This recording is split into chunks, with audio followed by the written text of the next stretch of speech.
Nitsare. Sabi ijambo ry'Imana muri Petero wa mbere.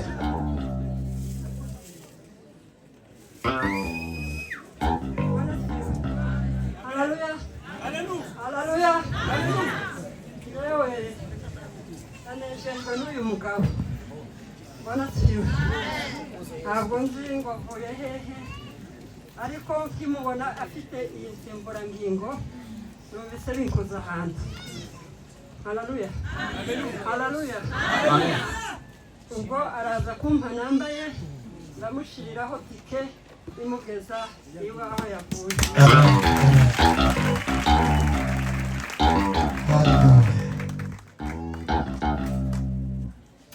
Petero wa mbere igice cya mbere umurongo wa 16. Petero wa mbere igice cya mbere umurongo wa 16 baravuga ngo kuko byanditswe ngo dore umurongo wa 15 ahubwo nuko ubwa uwahamagaye ari uwera aba ariko namwe muba abera mu ngeso zanyu zose kuko byanditswe ngo muzabe abera uko ndi uwera. Amen.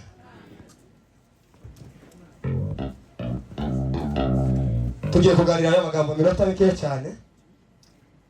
Amazina yanjye nitwa Espoir Ndabaramiye, urugo ni Nyamata mu Bugesera, uri muri Imana muri Fishers family. Utobiteka kubaha ngaha banduhana umugisha. Duciye bugufi kubw'abashumba kudoreta kino kibanza Imana mu izabahereza umugisha. Turabyubaha cyane kandi tugerageza uburyo bwose imbuto tuba twabibye aha ngaha ngagire icyo nyina kimwe kizona natwe ubwacu ngo tuzigire gute tuzangiza tubihereza agaciro cyane. Bwana sifiwe sana. Tugiye kuganira ku rugendo rwo kwera. Bwana sifiwe sana. Kwera kwezwa na Kristo. Ubundi ikintu cya mbere kibazo umukristo muri buno buzima ni ijambo ry'Imana. Iyo usomye muri Yohana ibice cya 12 umurongo wa 12 baravuga ngo guhereze ijambo ryawe kuko ijambo ryawe rigira gute ari rye. Bwana sifiwe sana. Kwera ni urugendo. Ntabwo wabyuka mu gitondo ngo were. Bwana sifiwe sana. Iyo ushaka gutera igiti cy'umwembe ugitera ari agati gatoya. Bwana sifiwe sana. Kakagenda kazamuka gake gake kakazamuka gake. Rero urugendo rw'umukristo mu buzima bwo kwera atangira gakeya. Bwana sifiwe sana. Ariko iyo ushaka gutuzamuka ugapfunduka umunsi wawe ukera imbuto ugera igihe ugasaza vuba. Bwana sifiwe sana. Kuko naguhereye mu miziri. Kwera ni processes. Kandi iyo usimuze step imwe Bwana sifiwe sana. Iyo usimuze step imwe indi ikurikiye izakugora. Petero aravuga ngo muba abera kuko nanjye nduhe. Bwana sifiwe sana. Kwera ni urugendo ntabwo ushobora kubyuka mu gitondo guhita wera ahubwo ni gake gake. Ubundi iyo ushaka kugera kure ugenda bukeya. Bwana sifiwe sana.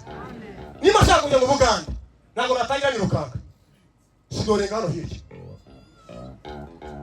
Rero umukristo iyo atangiye ubuzima bwacu niyo mpamvu Pawulo yandikiye Timoteyo aramubwira ngo Timoteyo ntuzigere uhereza umuntu inshingano utangiye agakiza vuba. Bwana sifiwe sana. Tarakomera. Bwana sifiwe sana. Rero iyo ushaka kugera iyo uzubazwa ajya gute uzugenda gahoro gahoro. Muzi impamvu abantu muri iyo minsi adakomeye mu gakiza twijiriye mu gisirimba. Bareke babwire iki kintu urubyiruko cyane twijiriye mu gisirimba. Umwana ari mu gukura yageze imyaka 16 ngo yabari mu yumbe. Tuzabari mu gatorika. Haleluya. Bwana wari mu yumbe. Umuyumbe gute? Bwana sifiwe sana. Umuyumbe ni umunyabasengesho. Umuyumbe ni umvuga butumwa. Ntabwo umuyumbe ari gisirimba. Nakati yo gisirimba.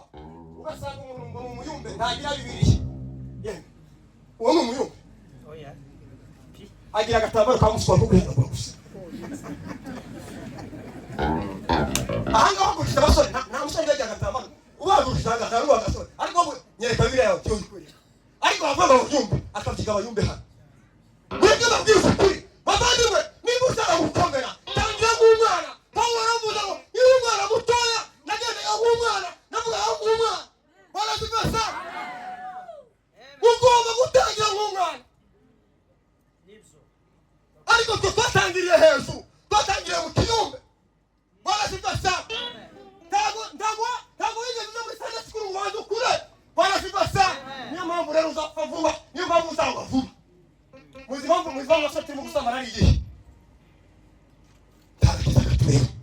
n'igisimba gusa tajambo ry'Imana. Ikintu cyane cyatsinze gitumukira tuye abo weza mu itorero ry'Imana ni ijambo ry'Imana. Mureke babwiza ukuri n'itorero tagira ijambo ry'Imana mu itorero ryo n'abatorero rya Kristo. Ndumite Bwana kubasa sawa imani tuero haleluya. Abantu bafite imani batazagere kurariki babwiza ukuri kw'Imana yo mu ijuru. Uragize kutazaja mu ijuru. Wowe n'umutima uragize kutazaja mu ijuru. Urabizi cyane. Muzamugira Imana ni wowe n'umutima wose kuzaja mu ijuru. Buri wese ahangaha azahazaje cyane. Ariko mureke babwiza ukuri. Ibiri yavuga ngo isarwa n'ivyishi. Bariko basarura. Bwana siposa. Muri torero twakwita kutambuka hejuru y'abashumba mu matorero gutya turimo hano. Ariko mureke babwiza ukuri bavanye. Baketsuzo gatora.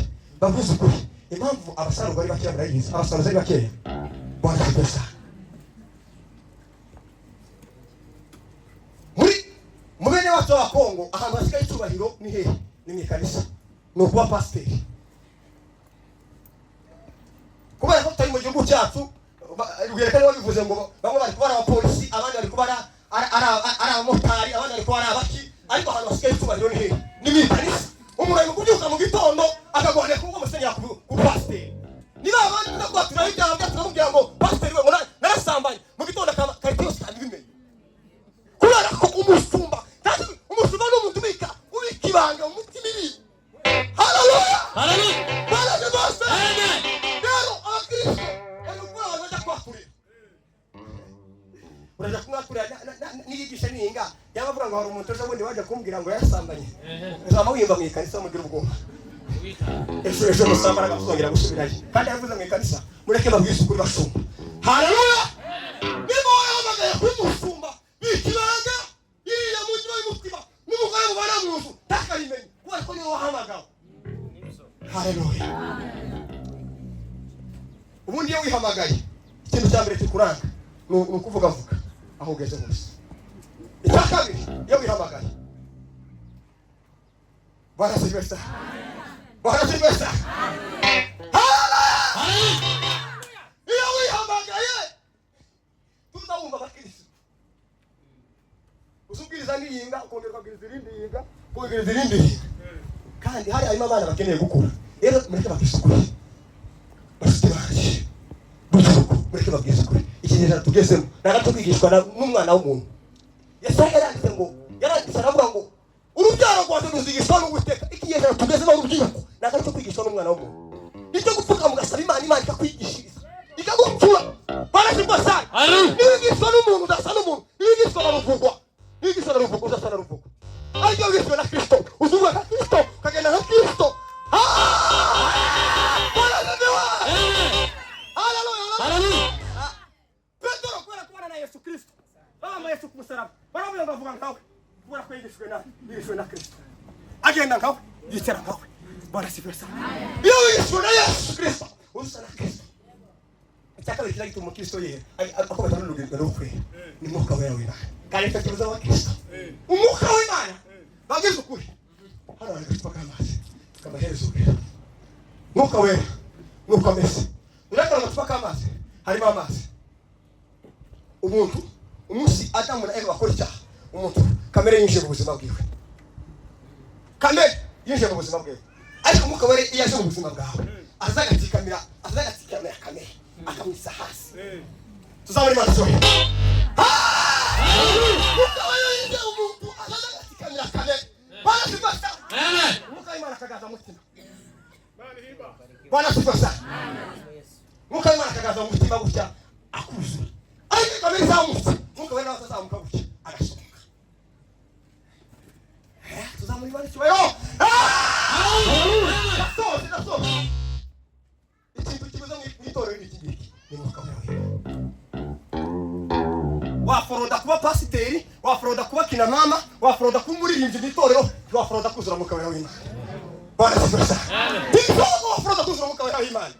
Mwuka wera w'Imana agaze umuntu watsinze kamere mu buzima bwiwe.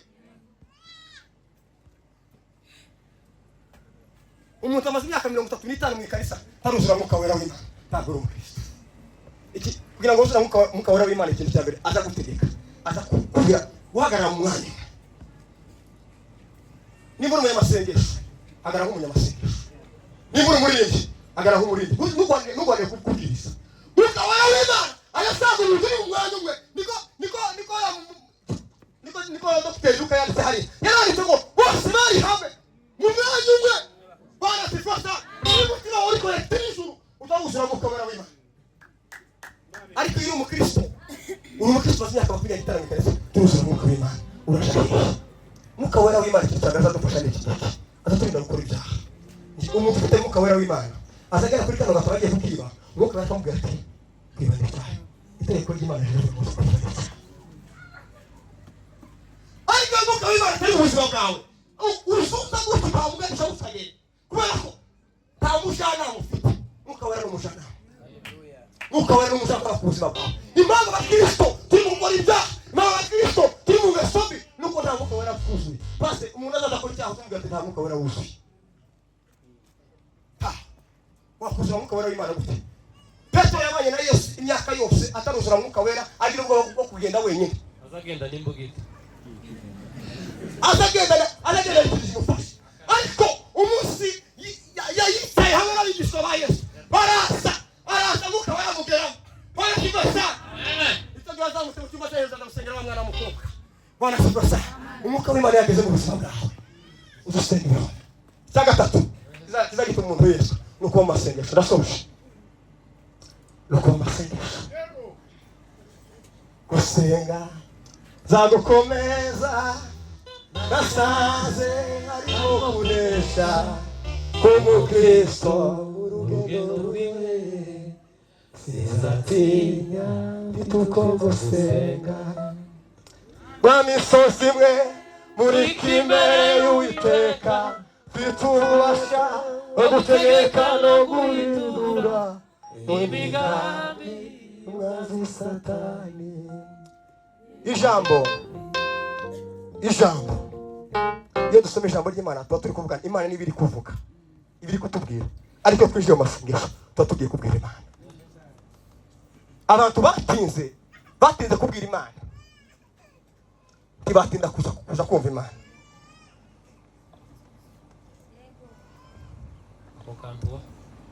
abantu batinze kubwira Imana ariko ntibatinze kumva Imana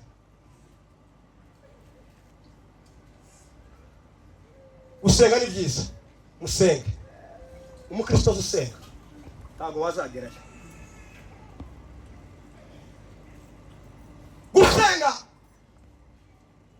ni intwaro y'umukristo azagwanisha mu bihe bikomeye ntabwo ushobora kurwana iyo udafite intwaro yo gusenga nta mbundi uba ufite kubera ko iyo dusenga tuba turi kuregera Imana tuba turi kuregera data tuba tumubwira ati Imana ibi biratunaniye Imana ibi biraturembeshe tugirire neza niyo mpamvu rero muri urugendo wo kwera no gusenga birimo muzaza musenga bavandimwe cya kane kiza gituma kiza tweza umuntu w'Imana ni amaraso yamenetse Golgotha ku musaraba kandi niyo mutazamuhereza agaciro ari amaraso ntabwo ari amaraso asanzwe ni amaraso yaje kudufungura hari impano hari no gufungurwa n'ukugurwa barafifasha gaza bagutwaye abajenesi kabaye ifaranga kakwigarurira gufungurwa ntabwo ari impano gufungurwa n'ukugurwa amaraso ya Yesu yaragara tugurira mu byaha atugurira kwa Satani kandi turi araza aratwoza duhinduka abana mu rugo niba utizera aya maraso ntabwo uragera ku musaraba niho twakurindira ku musaraba niho twakwigisha ijambo ry'Imana tugaze